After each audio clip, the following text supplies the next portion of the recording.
Maggie Liu from our Confucius Institute here at UB. Maggie is very famous in China. Our student assistant Wen from last year told me of seeing Maggie's picture on buses. I think what's really incredibly interesting also, aside from that, is that Maggie worked with the Cirque du Soleil as an interpreter. Oh, wow. Yeah. Yeah. So Maggie comes to us with loads of experience of teaching English in China. And then, of course, we have our visiting scholar, Ben Zhang. And Ben is also going to participate today and tell us some things that he knows about working with Chinese-speaking students and teaching them English. And I'll finish up today with a few minutes on particular points of phonology that are interesting, that we should devote a little attention to. So we should stop. Oh, are you doing that already? That's Yep. good. Good. Okay. Just 1 o'clock. Oh no, before 1 because people have to. Class at the beginning Yeah, at exactly. 1. So we have to finish by. Let's wind down at 1:45 and definitely finish by 10 to. I mean, for example, I have to go over to Fillmore, so I might have to leave before other people. If you're here in Baldy and you want to keep talking, we don't have to vacate the room. We can keep talking, okay? But some of us will just slip out. Okay. Thank you. Thank you, Pauline. It's a great honor to be here to discuss with you about the way we teach Chinese students. Actually, Colin just mentioned, actually in China, I have kids in some, training school. The training school in China is, have a lot of students. I usually teach, large class. You cannot imagine I'm teaching listening class. My class have 500 students in the library. Use the speaker, not the headphones for pass the TOEFL and IELTS for they continue their abroad, education.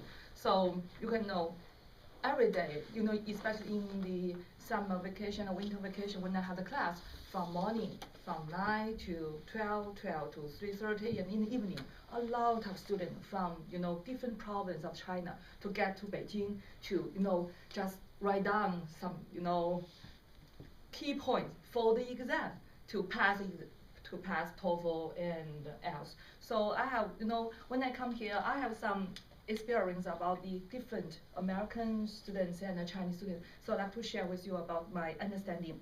Now, first, I'd like to, I know you've been teaching a lot of Chinese students. What's the characteristics of the Chinese students have in your class? Polite. Polite. Yeah. Polite. What else? Very polite. Oh, very polite. Some, very polite, and sometimes we can say modest or even obedient, right? Yes. Yes. Okay. What else? Discipline. Sorry. Discipline. Discipline. Okay. They behave well. They do their homework. They study hard. At least in my class, they always prepare. Yeah. Study hard, and do homework on time, in time. What else? Diligent. Diligent. Work hard. Good. Quiet. Have nice manners. Yeah, quiet. You keep silent in class, right? They never express themselves. Okay, and sometimes Nice manners. nice manners. And another is, we can see some, the Chinese student will like to gather together, not with Western students, right? You in certain ways. Okay. What else? How about the respect teachers, right? Yeah, respect teachers a lot. Okay, just like the handout say, we have observed certain, characteristics of Chinese students: modest, diligent, even obedient, highly value education, and great respect elder people, teachers, and the scholars. And sometimes they use the way of rote learning and memorization, and they keep silent in class, and passive style learning. Okay. So before that, we try to explain the way why they do in certain ways. We have to know some certain, Chinese core concept. The first one is face. Okay, what is face? Face actually is very, very, very important in Chinese cultural concept. Here, face will mean someone's social status or reputation in the eyes of others. So the student, when they keep silent in class, I think sometimes, to a certain extent, they do not want to lose face in front of others if there's something not correct. So they choose, say, keep silent. That would save him or herself. I think that is, is the students would be very embarrassed if they answer the question not in a correct answer. So they will feel embarrassed. So that is one of the. The second, we Chinese say, is doctrine of the mean or golden mean. That means balancing one's position among a group to maintain conformity and a sense of harmony. What's that? One of my previous students, she's studying in Australia. She said, she's very active in class because she have the interaction with the teachers. But the other Chinese, we are not in a group. We Chinese who keep silent in class, a group, she is exception. She feel very lonely because the Chinese have I don't want to different from the others. We, the Chinese is collectivism, so they have to be the same. That we are similar. So that is because we have this certain golden mean in our mind. The third one is connection or relationship. This one just like our networking here. So we like to be in a group. So they like the Chinese student will get together, not with some Brazilian student or other, the student from other countries. Now, from the cross-cultural communication patterns, we know that there are two patterns. One is low contact culture. That is referred to probably most Western culture. They emphasize individualism. So the characteristic of it is explicit, direct, factual, or provide sufficient evidence. But for the most Asian culture, that is high contact culture. High contact culture, most of the information is from the contact. That is, very little information is transmitted explicitly.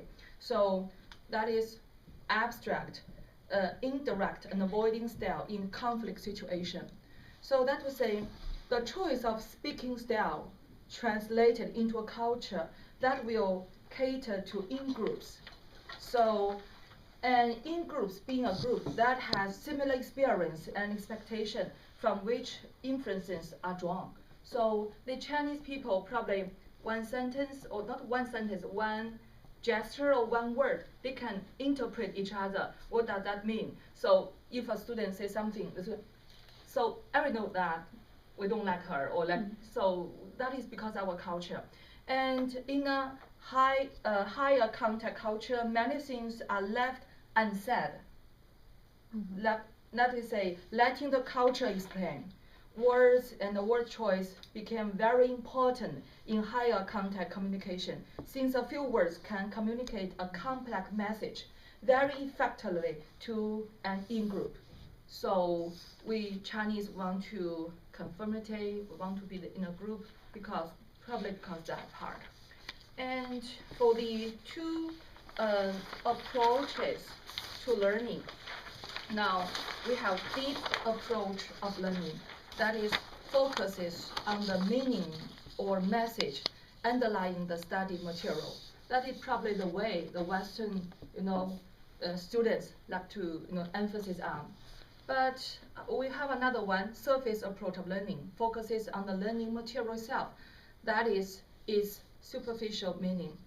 Chinese students, usually repetition, which signify rote learning, is regarded as a surface approach to learn.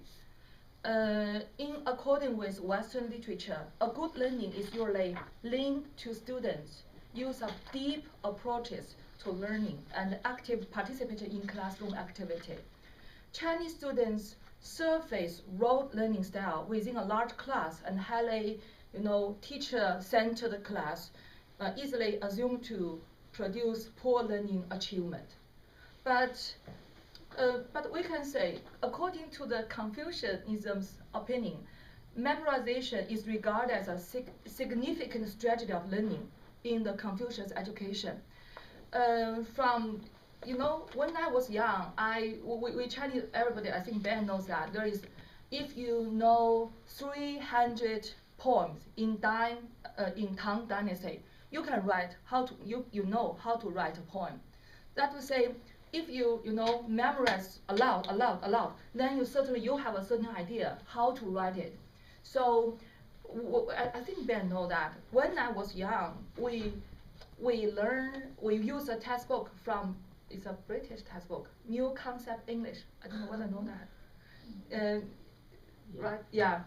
Every child in China learn English from the kindergarten to, they will memorize every article in that book. So when they take the exam, they certainly know, for example, interest in, not at, not on, but in. So this kind of thing. So we have altogether there are 4 books, right?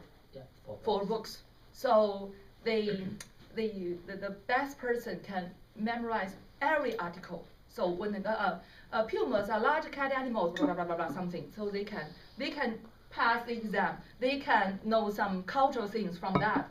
Even I remember when I was in the university, the book 3 is our textbook at that time for the intensive reading.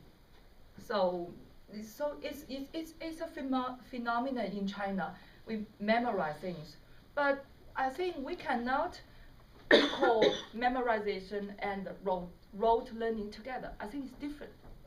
So rote learning is just the superficial surface. Memorize, probably you understand, then you try to remember. So it's Chinese habit, or yeah. So it's from the little boy or girl we begin to study in that way. So you can say compared to the deep approach of learning, surface approach of learning is very low. But it's a paradox. A lot of Chinese students gain a good, good score in science, in math, by this kind of repetition. So it's hard to say which one is probably we should combine these 2 together. So if I were you, I will tell my Chinese students, I like you now in this kind of situation is for the language. I like you to work from the surface approach of learning to deep approach of learning. I like your active in class or something. Tell your students, because they are not familiar with this kind of approach. So the next one is 2 conception of teaching and learning. One is horizontal line. Students are considered to be acquire knowledge through participating in activities and sharing their independent thinking. This is usually associated with Western learning context, that because for the individual development, everyone is equal and this kind of. But in the Chinese classroom, it's hierarchical line. That is, students regard teachers as unknown and accept knowledge transmitted by teacher. That will say, even the teacher says something not good or not correct, the student will keep silent, just listen, because he is a teacher. I should listen every word the teacher should say. So that's our custom. So people with Confucian heritage culture background tend to be more modest and diligent, emphasize the importance of order, respect for authority, and value pragmatic execution of knowledge. Knowledge people like scholars and teachers are greatly respected as good role models. And to keep order and harmony, students are usually permitted to speak up until being called upon. So if the teacher will say, Ben, could you answer the question? Usually the student will keep silent, wait for the teacher. You will probably in this way, but wait for the teacher, not answer the question automatically. Keeping silent in class does not mean students do not actively engage in thinking of classroom activity. So it's not just sit there, probably not thinking, but they would like to express him or herself. Chinese students not only absorb knowledge transmitted by teacher, but also seek closer interaction with teachers. Most of them wait until after class to ask unknown question rather than question directly in class. So I don't know whether you found that some students will wait the teacher until everybody leave. Then I have a question why they will not express themselves in public. So in that way, I think sometimes probably you feel that the Chinese I like to my Chinese student behave in that way. I think it's a good suggestion. You could write a private email to him or to her and tell her I can feel you work hard. It's quite different from what you have in China. It's a new environment. I really appreciate your hard work. But could you something blah blah blah blah? Probably student. Oh yeah, the Chinese student like the teacher find he or her special, but in a private way, not in a public. So if you write email, the teacher think I work hard, I'm a good student. So I will work harder and harder to let the student, let the teacher feel I'm the best in class or something like that. So probably in you're good, but he will feel comfortable. So that is my suggestion. And so the Chinese student don't like to think if they ask question, but that question is too simple. They think it's not good enough. They like to ask some complicated or reflective question. Not sometimes if we don't answer, we will ask teacher. But most of Chinese students will like to ask something challenging question. Not so they keep silent or wait until the whole class. And actually, we Chinese we said teacher. We had a teacher is a father. There is a saying in Chinese. So we respect teacher. But we have another saying that is 良师益友. That means good teacher and helpful friend. After class, the student and teacher could be best friend. They could play football together. They could go to the cafe, everywhere. But in class, obedient, respect, keep in order. But after class, they are close friends. It's impossible. So the teacher could go to meet, the students' parents to say, what's your sense needs about my class or something like that. They can go out or very close. But in class, it's quite different. And also, actually, we Chinese have a knowledge. In Chinese, we call it 学问. What is 学? 学 in Chinese means to learn, to get to know. 问, the second character, it means to ask, to inquiry. So we think ask is very important, but not in class, but after class. So that is, I think, probably because that culture difference, then you think the Chinese students behaving that way or that way, not is what we really want in class. Okay, that is from the. I have a question. Are we perhaps doing something culturally inappropriate if we single out a Chinese student who's doing really well in class? Would it be better if we did that personally, quietly after class or in an email? Or, are we embarrassing them by saying, that's really good, I really like how you're thinking about that, that's a great answer, or something like that? I think not frequently. I mean, the other Chinese will say, he's special, she's special. Yeah. So out. actually, Yeah. I like, as from my opinion, I don't know whether it's the same as Ben. For me, I like to hear the good word from the teacher. But probably after class, I will speak with my Chinese group. It's nothing. I don't think that I don't want them to feel uncomfortable. Right. Yeah. So I think. We tend to do that with all students, though. I mean, from every Yeah, I know. cultural group. So it's not like they would see that we. But not to one student often. Probably no. he or she like, but sometimes he is isolated from the other students. So that is another phenomenon. Chinese students, in class sometimes say, I'm the same. I'm similar with the other students. But after class, I will work hard to be the number one. But I will in public. I will say, no, I didn't go. I didn't go to the library. I go to the cafe. I sleep early. Or I went to watch a movie. But actually, he studied overnight to stay. it's a way. You know, I remember when I was young, I usually, you know, we live in an apartment building.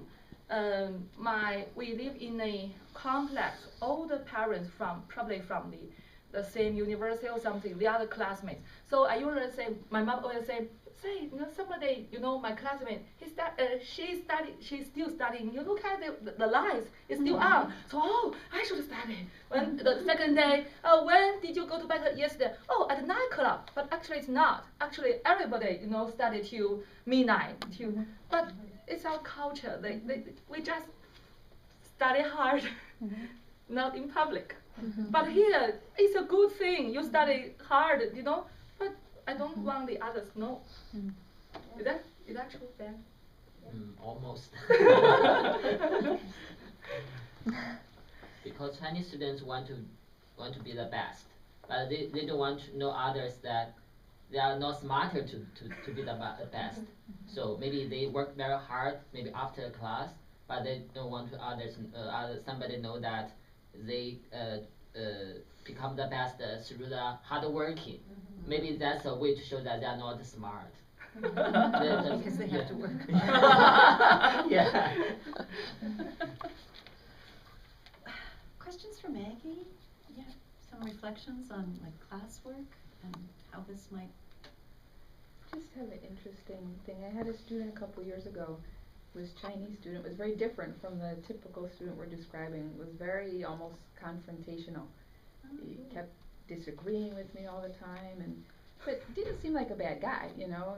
And so I talked to him at a certain point because this kept happening, and he said, "Oh, well, they told me that when I come here, I'm supposed to stand up and express my opinion and disagree with the teacher. That's how it's done here, not how we do it at home." So he was doing this on purpose because this was his understanding of how he was supposed to be a good student here, and he was trying to be all this other way, you know? Different, yeah, so it from one didn't, side. so it didn't exactly work.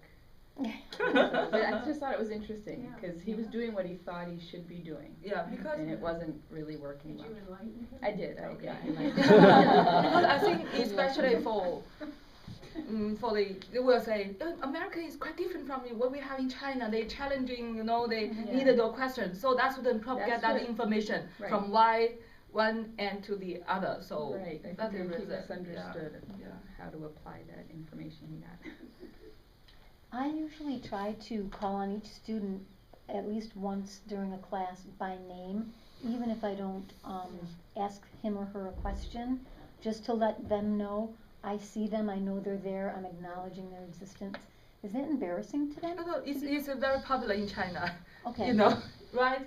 Okay. We will, you know, every student will probably, if I cannot name all the students because it's sometimes a big class. I think Ben, even your class in university about 40 or 50 sometimes. Yeah, 40 or 50. So but I think it's a good thing. It's a good thing for you to know the name of the students, because in China usually we have a large size class, so it's difficult for the teachers to know the name of the students. Okay. But if you know, students will feel happy because the good. teacher know my name. Yeah. So I think it's a good thing if you know the name of your students. Okay. I think it will do some good to them. And to acknowledge them. What? I like to acknowledge them so that they know I know they're Yeah, there. yeah, Yeah, yeah. They will Yeah. feel happy about that. Okay, Yeah. good. I don't want to embarrass anybody. No. I have a student in my class who is sleeping during the class is very open. So how to talk to him to not hurt him? It happens quite often. Frankly speaking, those students, I think probably they have a very, how to say, their parents sent him here because they have a very good background, I mean very rich family.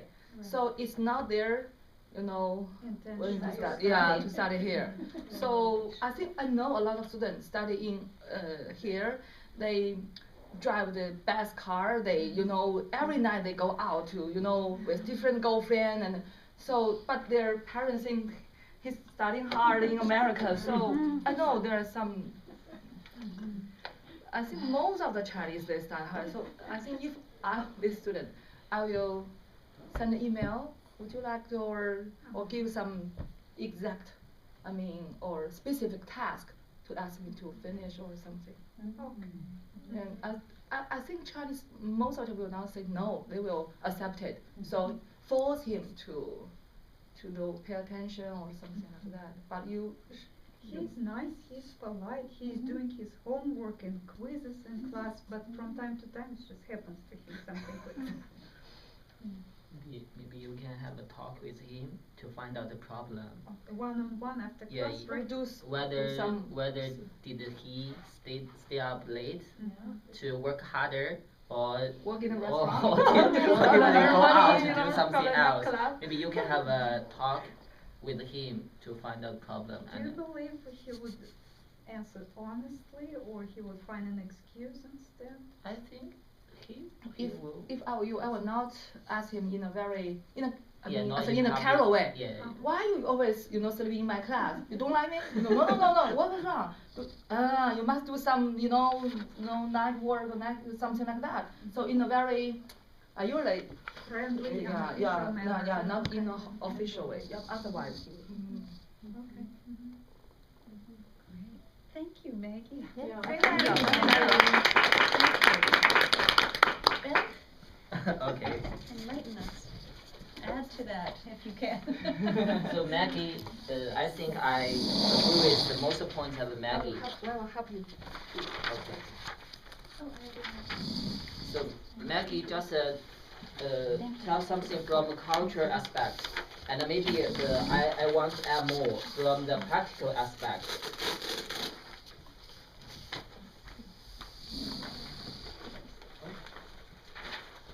Okay, because in our university, I teach those students from non-English major, means they study other fields except English as their major.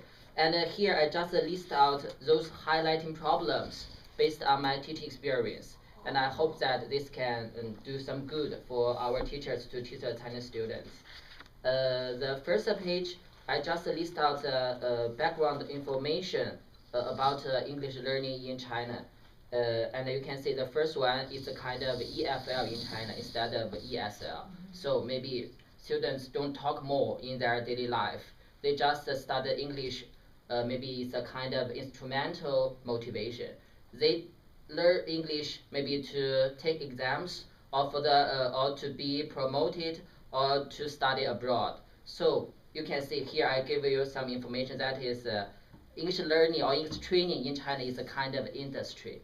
And according to a report, it is reported that in 2010, the revenue in English training industry is more than 30 billion. And there are more than 50,000 English training schools in China.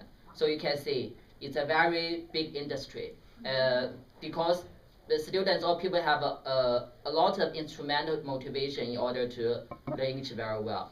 And maybe it's a joke that if there's no exam, maybe no students will study English in China. Yes, students study English in order to pass a lot of various exams for their study or study abroad or to be promoted.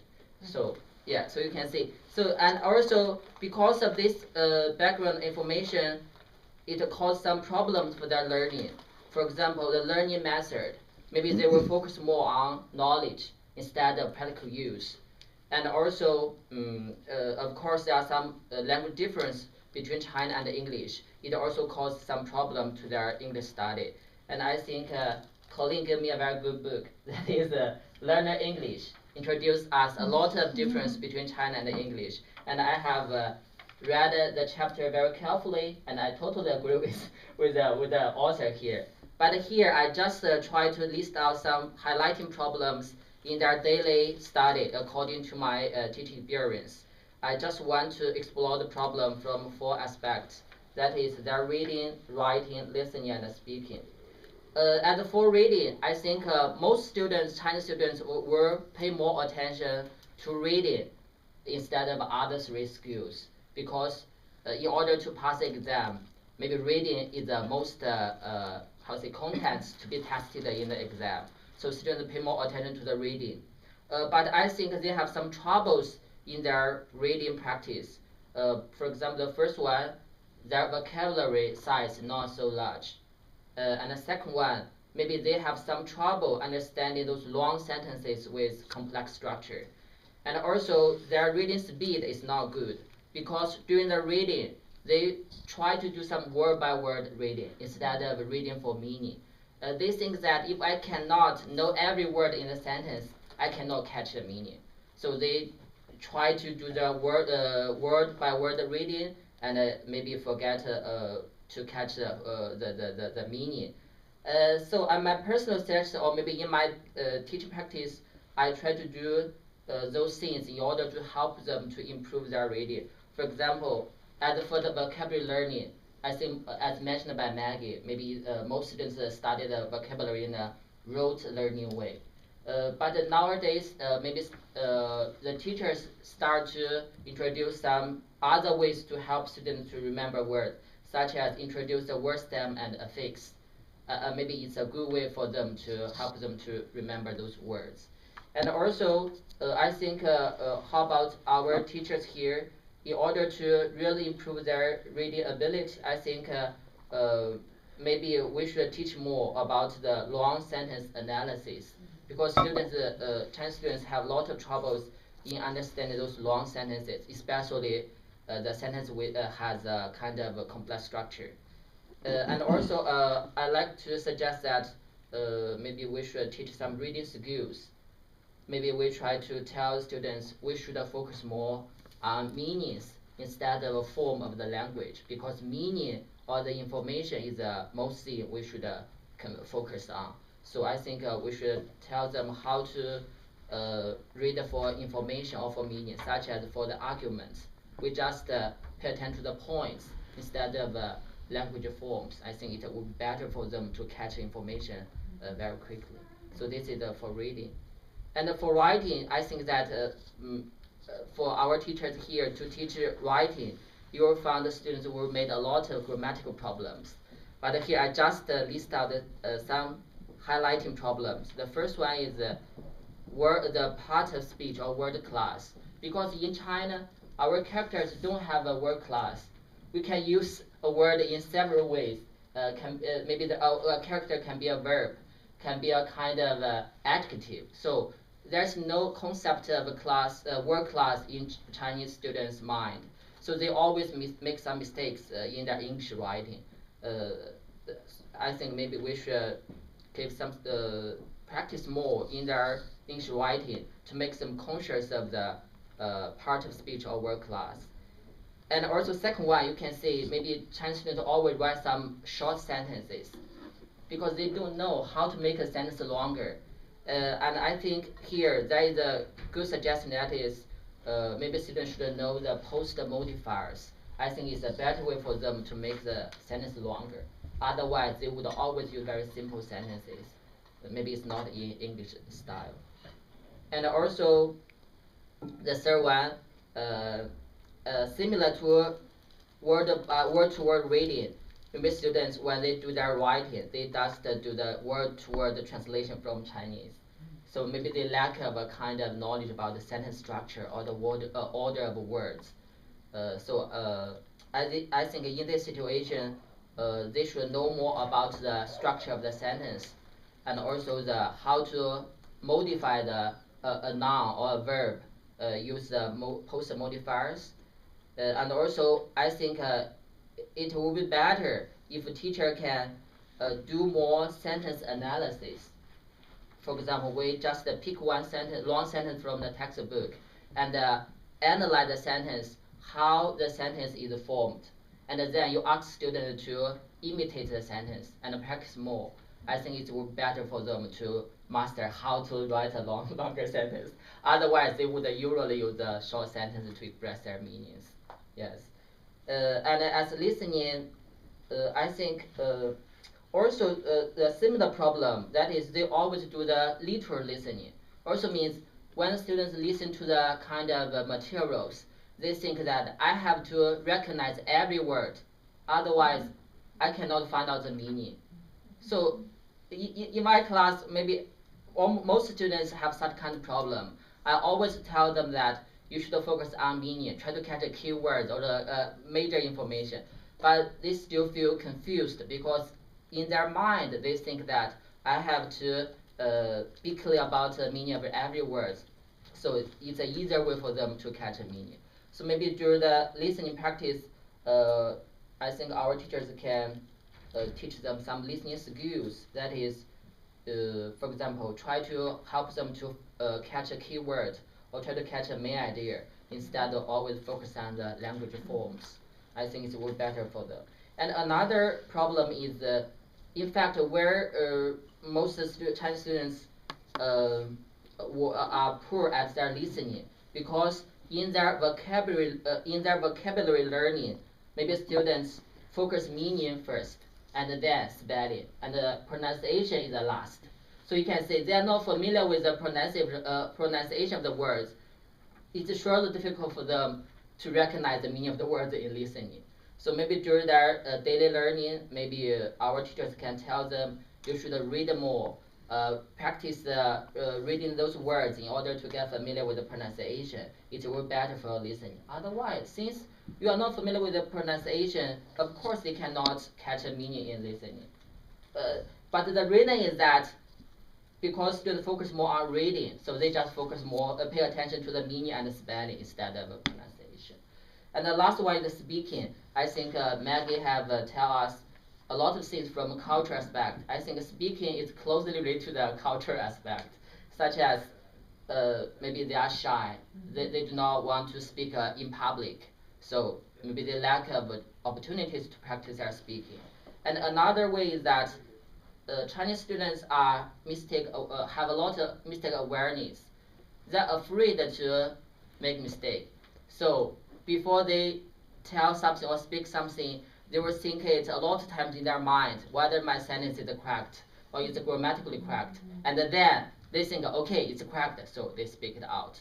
So they're always afraid of making mistakes.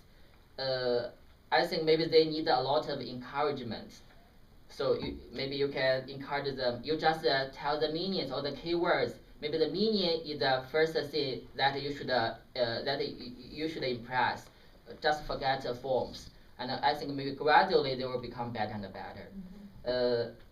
And the last one, I think maybe most Chinese students lack of chatting skills. Maybe they do not know how to chat with others. In my oral class, when I organize the pair work, for example, talk about hobbies. Maybe student A, what's your hobby? Student B, I like watching movie, and then their talk stop. No further talk. So I always suggest that you should talk more. For example, if student B said that I enjoy watching movie, you can ask what kind of movie, and then you should further the talk in order to talk more. If you don't talk more, you cannot practice your speaking. But most students just stop. Maybe after 1 or 2 words, they just stop. Maybe I think that they need to know more chatting skills, how to further the talk. And a key word for the speaking is that I think our teachers should give more chances or more opportunities for them to talk. I think practice makes perfect. I think if they talk more, they can speak better. So here I just list out some major problems I meet in my teaching experience. So I hope that this can do some good for your teaching in the future. Okay, thank you. Thank you.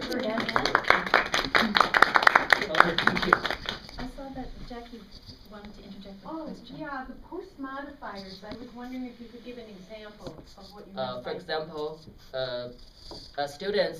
a boy standing under the tree.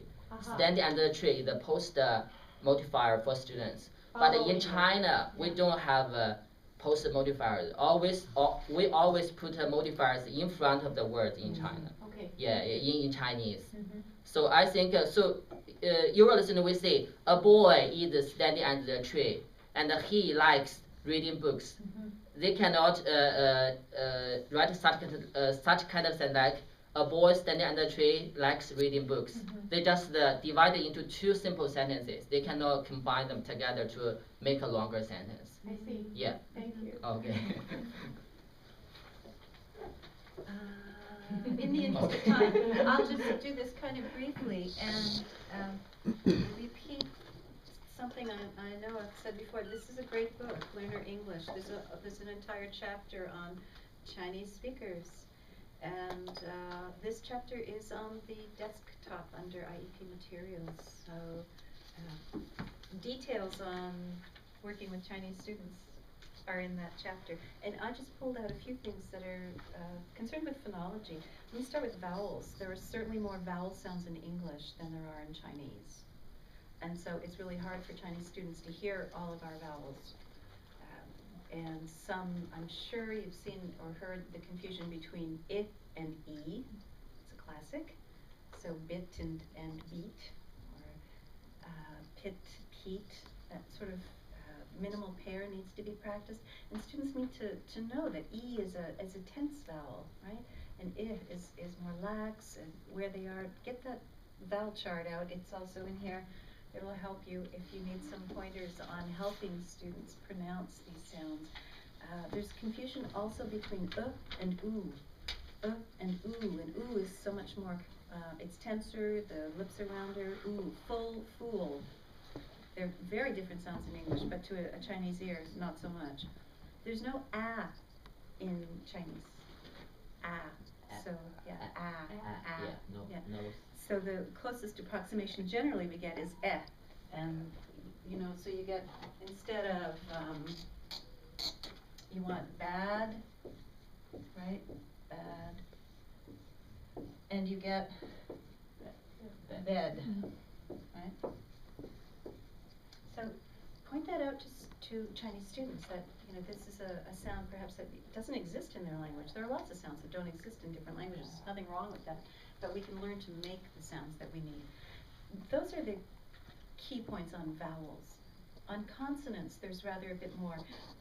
There are voiced consonants in English, and three in particular: b, d, and g. B, d, and g are often not voiced in Chinese, and so come out more like p, t, k. All right, the voiceless complement to those three. So especially at the ends of words, Chinese students are dropping the voiced consonant because they don't have it in Chinese. And maybe they'll even make a sort of a mini schwa sound there at the end. All right. Encourage them to make that sound. Even if you're not in a listening and speaking class. I'm in a reading class and I still ask, you know, my Chinese speaker, I need to hear that sound, I need to hear this. Not just, I mean, anywhere in the word, but in particular the final sounds. This is very confusing for them to have to be able to stress these sounds. There's no V in most dialects of Chinese.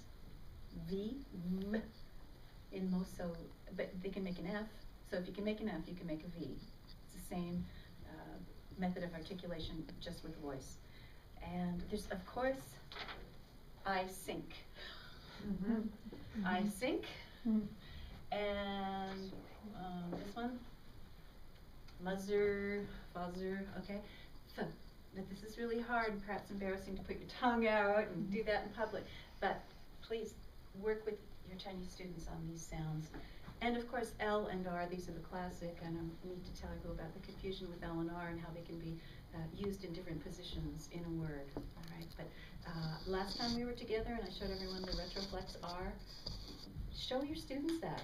It's a revelation to them that the English R is not touching the alveolar ridge. It's just the tongue turning backwards a bit. And they can do this. It's just a muscle. They can practice. Okay, and lastly, intonation. So when you put all of that pronunciation of vowels and consonants together with a whole different intonation pattern, you can end up with some very difficult speaking skills.